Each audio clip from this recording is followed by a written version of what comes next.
gyveno du senelių.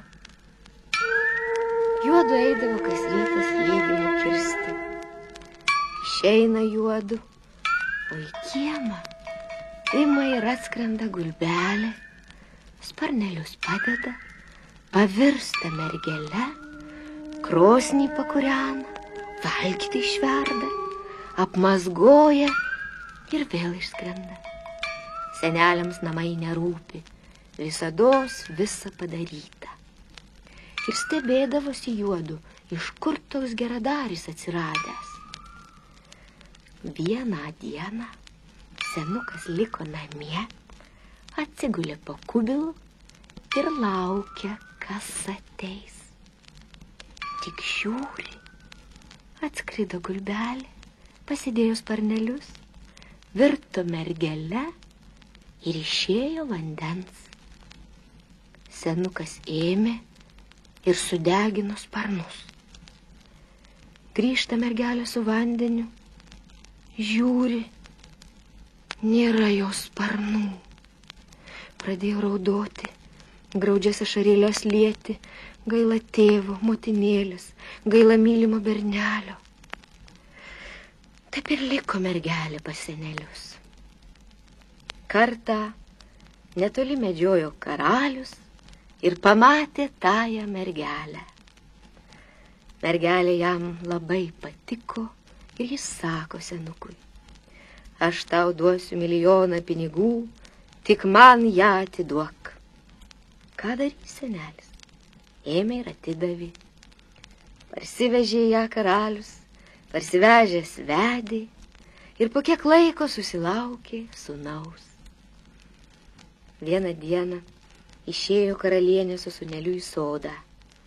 Žiūri, skrenda gulbės.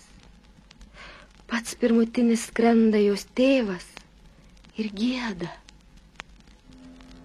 Žiūriu, žiūriu ir išvydau savo dukrelę besėdinčią, savo sūnelį besūpančią, šilkų skarelę beryšinčią. Žiūriu, žiūriu ir išvydau aukso žiedelių bemūvinčią, aukso knygelę beskaitančią. Mesiu dukrelę savo sparną, paliksiu sūnelį vardu vargti. Sugrudo jos širdelį, rieda krinta ašarėlis ir tėvelių giedodama atsako: nemesk tėvelį savo sparno, neliksiu sūnelio vargų vargti. Sutikęs karalius ją klausė: kodėl tavo akys ašarotos? Jie atsako: sūnelis verkė ir aš verkiau.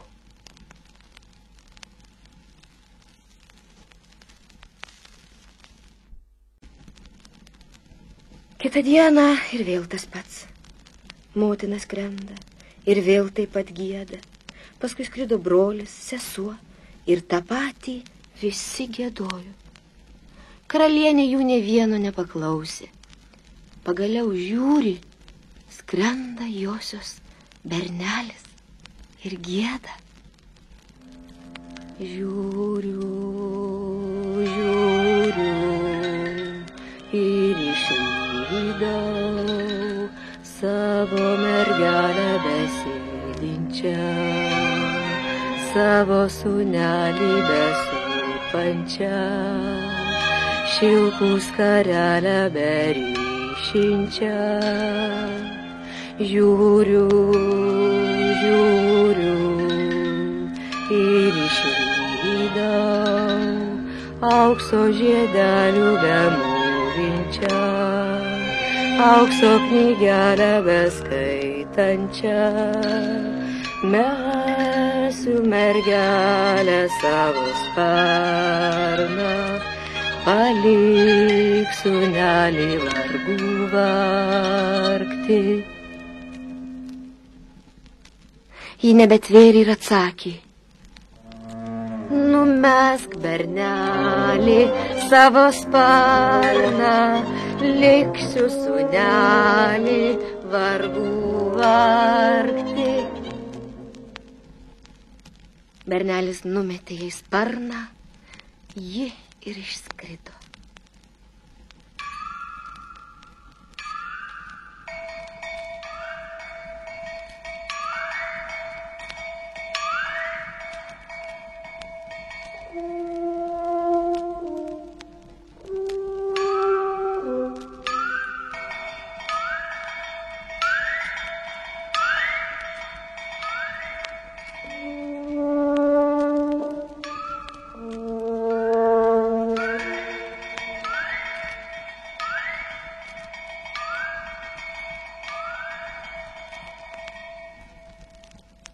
Netrukus tas jos bernelis žuvo.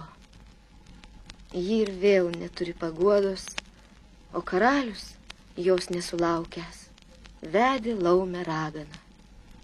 Ta labai nekentė Gulbės sūnelių, o Gulbė būdavo atskrenda pas karalių, sparnelius padeda, sūnų nuprausia ir išskrisdama užgieda.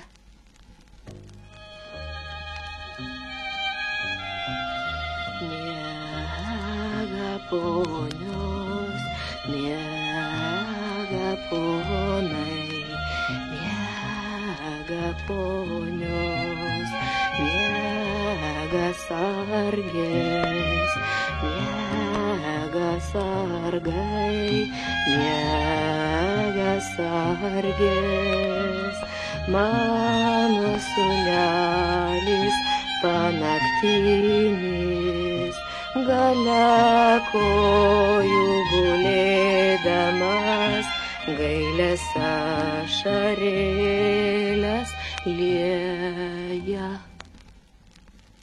O tas vaikas, kai jį užmigdo, miega ir miega, lygi motina vėl atskrenda. Karalius stebisi tokiu vaiko miegu. Vieną kartą jis pamatė atskridusią Gulbę ir išgirdo, kaip jis skrisdama giedojo. Karalius galvoja šiaip, galvoja taip ir nežino, kaip tą Gulbę pagauti. Tuo tarpu atėjo į rūmus senelis. Karalius ir klausė jo, kaip Gulbę pagauti. Senelis sako: pasižiūrėk, pro kurį langą jinai išskrenda ir ant palangės papilk deguto. Tai jos kojos ir sparnai prilips. Tada kairę ranką griebk, dešinėn mesk, kaip buvo karalienė, taip ir bus. Karalius taip ir padarė. Papylė deguto, Gulbės kojos ir sparnai prilipo, kairę ranką griebė, dešinėn metė, kaip buvo karalienė, taip vėl karalienė tapo. Karalius laumę nužudė ir už 3 dienų iškėlė puotą. Ir aš ten buvau, midų vyną gėriau, per barzdą barbėjau, burnoj neturėjau. Už jį nuvažiavau, Ryžoje pinigus vežiau, mano pinigai išbyrėjo, tamstą surinkai, šitą švarką nusipirkai, dabar atiduok.